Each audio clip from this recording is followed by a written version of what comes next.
Warahmatullahi wabarakatuh. Bahwa saya atas nama Madus Handayani atau Gondrong Labanan, saya meminta maaf kepada masyarakat Dayak terkait kasus permasalahan video saya yang kemarin pernah saya upload. Saya ingin meminta maaf. Satu, saya tidak akan membawa mandau adat yang akan dipergunakan kegiatan sehari-hari. Dua, saya meminta maaf apabila saya salah dalam pengucapan bahwa membawa mandau adat sudah menjadi kebiasaan orang sini. Tiga, saya meminta maaf apabila kata-kata dan tingkah laku saya menyakiti dan melukai masyarakat Dayak. Empat, saya berjanji tidak akan mengulangi perbuatan saya untuk kemudian hari. Semoga dimaafkan. Terima kasih. Assalamualaikum warahmatullahi wabarakatuh.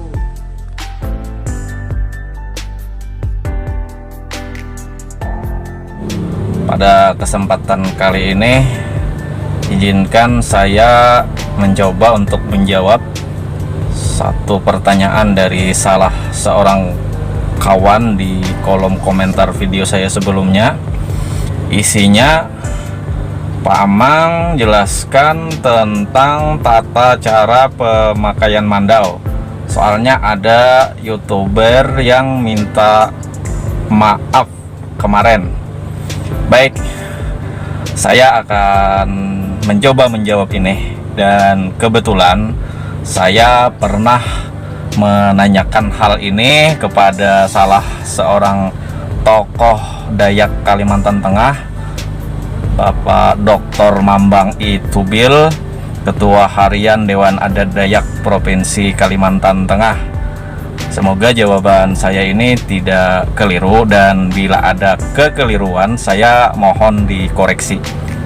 Jadi saudara, yang pertama, bahwa membawa mandau dalam hal ini menenteng atau menyelipkan di pinggang, ini hanya boleh pada acara-acara adat.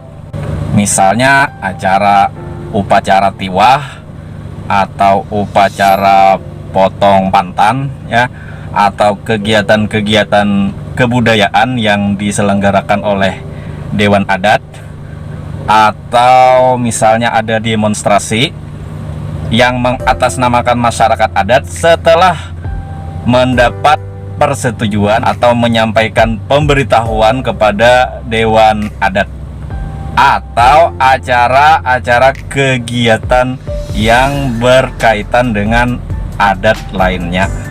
Kemudian yang kedua, aturan tentang mandau ini juga berlaku pada senjata tradisional suku lain yang kebetulan tinggal di Kalimantan. Misalnya keris.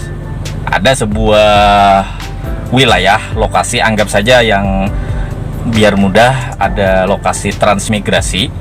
Di sana hampir semuanya adalah orang Jawa misalnya. Maka penggunaan keris di sana boleh selama ada hubungannya dengan acara-acara adat yang bersangkutan.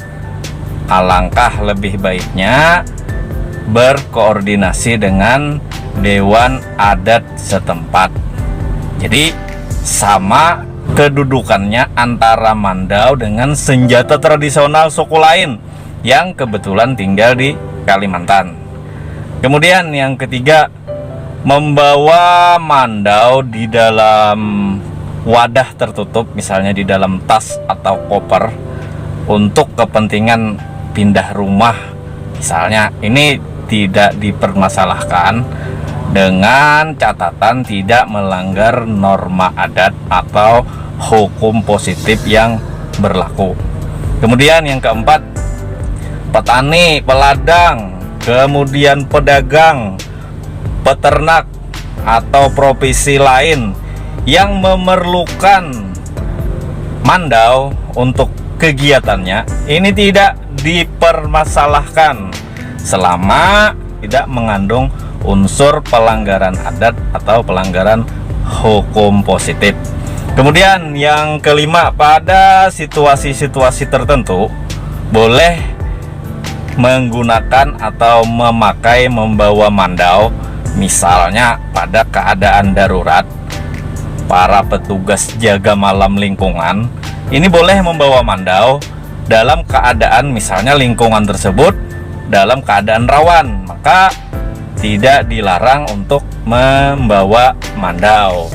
Nah, di luar ini tidak diperbolehkan membawa mandau. Adapun kasus yang tadi ditanyakan oleh salah seorang kawan tentang ada YouTuber namanya si Gondrong Labanan, saya kebetulan juga sudah nonton videonya yang dia bawa mandau masuk ke markas tentara. Maka apakah ini dianggap pelanggaran atau tidak? Ini masih dalam tanda tanya. Maka kita sebagai anak Kalimantan tidak berhak menyatakan ini pelanggaran. Kalau misalnya kita menemukan pada kasus ini ada pelanggaran, kita berhak melaporkan ini kepada Dewan Adat. Begitu juga halnya kita sebagai anak Kalimantan tidak punya hak untuk memaafkan kasus ini, karena kita tidak punya hak untuk menilai apakah ini benar, apakah ini salah, apakah ini ada unsur pelanggaran atau tidak ada unsur pelanggaran.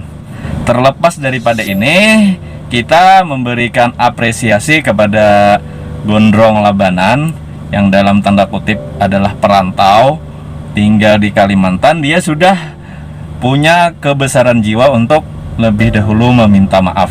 Saya sendiri tidak memahami apakah dia minta maaf karena ada teguran atau hal-hal lain.